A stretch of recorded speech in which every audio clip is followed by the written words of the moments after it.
première chose, quand on refait un passement ou qu'on change d'aiguille porte à 4, on va mettre un masque au patient, puis on se met un masque avant l'ouverture du site. Je vais commencer à en enlever un peu à main nue parce que la pellicule puis les gants, ça fait pas bon ménage. Alors, je vais juste en enlever un petit peu. Comme ça. Je vais mettre mes gants disposables. J'ai mon masque sur la bouche, là. Disposable.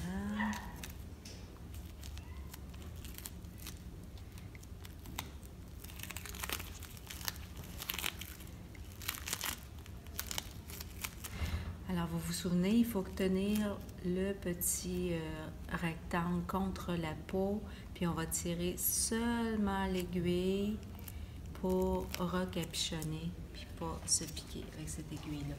Alors, je la mets dans le bac à séroprotection. OK? Je peux enlever mes gants. OK, alors j'ouvre mes tiges avant de me ganter stérilement.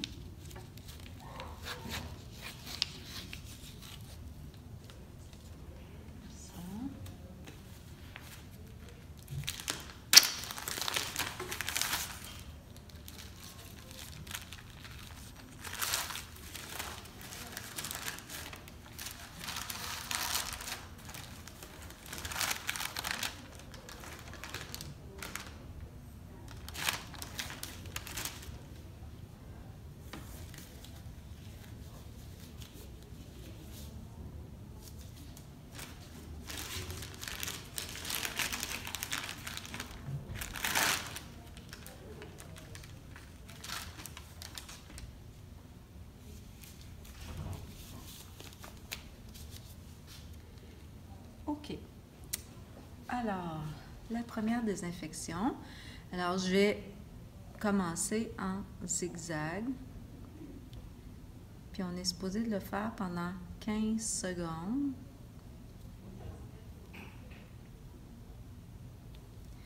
Tourne la tige. Je vais faire mes zigzags dans l'autre sens.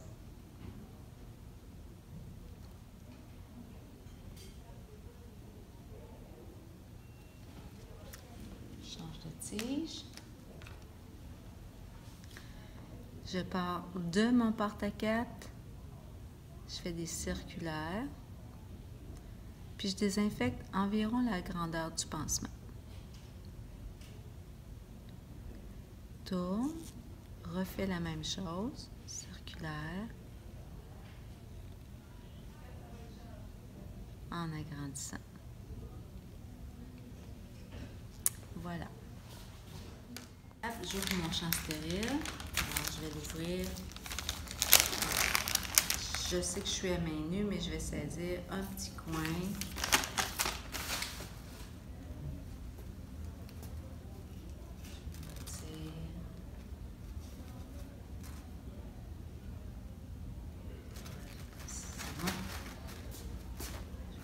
Sur ma table.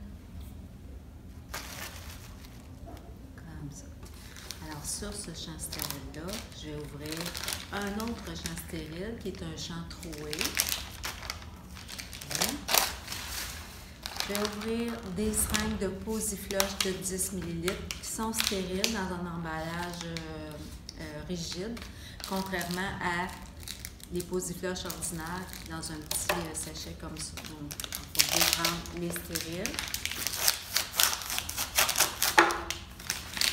Une.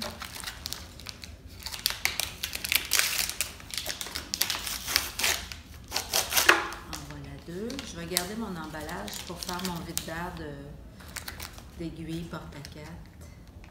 Alors, j'ouvre une aiguille selon la grosseur que le patient porte habituellement. Alors, il y a des 19 et des 20. Je vais ouvrir aussi une seringue de 10 ml vide, tout simplement pour faire mon retour. Un bouchon clave. Comme ça. Alors, Alors là, la seringue de héparine, elle n'est pas stérile, alors je ne la mets pas sur mon champ. J'ai mon pansement, mon nouveau pansement de porte-4, que je vais mettre ici.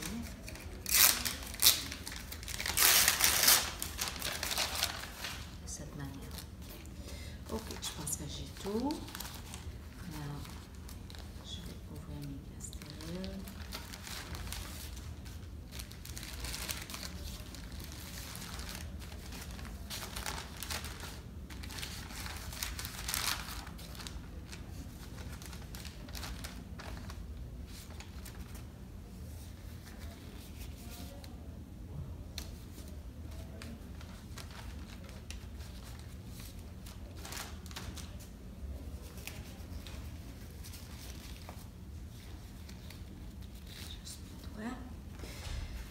Ok, première chose que je vais faire, je vais mettre mon petit bouchon clave après ma tubulure,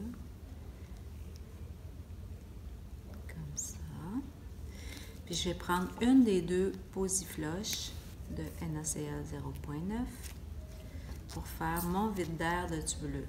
Alors, je peux y toucher là, au piston sans problème parce que je suis stérile. Je vais mettre ma goutte au bout. Pousse, je tourne. Et là, comme je vous ai dit, je vais faire pas ça sur mon champ pour pas le mouiller. Donc, tout simplement. Ça, c'est prêt à servir. Je vais l'enlever. Je vais mettre le champ troué. Alors, il est grand. Les patients n'aiment pas ça, avoir ça dans le visage. Alors, on va le mettre exactement autour du porte-4, justement. Alors, ma prochaine étape, ce serait d'insérer mon aiguille. Alors, j'enlève le petit capuchon. J'ai une surface pour me mettre sur le champ stérile sans problème. Alors, je vais, avec mes doigts, bien localiser le boîtier, OK, de mon patient. Je lui demande de prendre une bonne inspiration, puis j'insère perpendiculaire à la peau rapidement. Alors, prenez une bonne inspiration, ça pique. Alors, je devrais sentir l'aiguille qui touche le fond du boîtier. OK. Ce que je vais faire, je vais voir si c'est fonctionnel. Alors, je vais comme ça. J'ouvre ma petite lampe.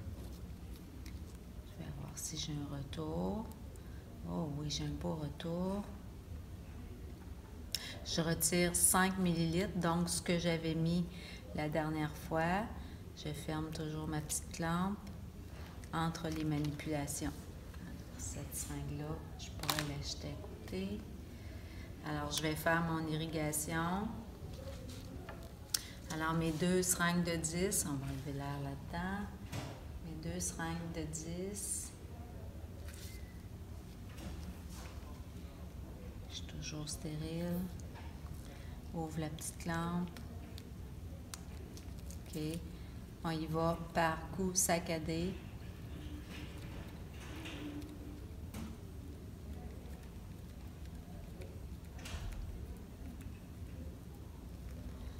Pression positive sur mon piston. Ferme la clampe. Enlève. Je fais la même chose avec ma deuxième.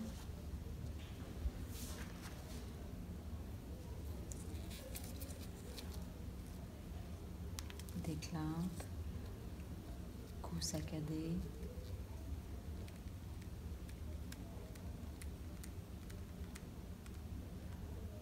Pression positive. Ferme la clampe. Enlève la seringue. Alors là, je ne mettrai pas l'héparine tout de suite parce que, comme je vous ai expliqué, c'est pas stérile. Alors, je vais simplement enlever mon champ stérile de là pour venir chercher mon pansement. OK. Et là, dépendamment si mon patient porte un pyjama, je pourrais orienter la tubulure pour qu'elle sorte au centre. Alors là, on va tout simplement appliquer le pansement. C'est sûr que c'est pas... ça fait des bosses, hein, au milieu. Donc, tout doucement.